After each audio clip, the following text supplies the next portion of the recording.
Ganina ang alas 4 sa hapon, naglakaw-lakaw ko, masingot na para panington. Nya diha ko'y mga tao nga nakasabay sa paglakaw, nagpasingot pod, no? Nya usa ka lugar nga among gilakaw-lakawan, di na kalikay nga magkahisgot gid mo, magkaistorya. Sa dihang ni istorya ko nila og topic nga bahin sa social problem, social issue nga need og social reform para sa matsulbad ang maong problema sa katilingban.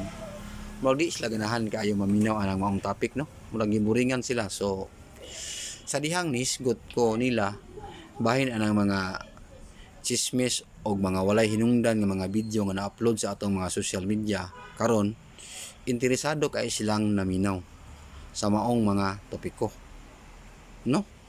Tan-aw gid sila nako unya atimtim bigay ilang dunggan.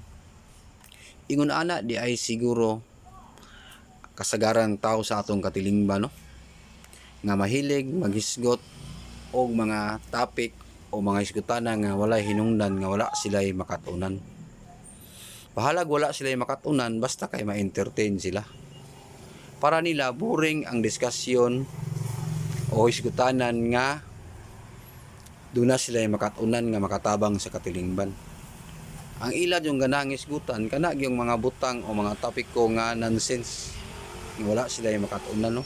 Nga wala impact sa society, nga di katabang sa katilingban.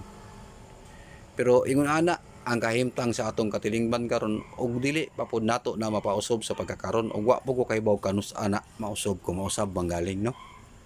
Nga ang mga kasagaran sa mga tao ganahan maghisgot o mga topic ko nga walay hinungdan, no? Walay balor, nga dili katabang sa katilingban.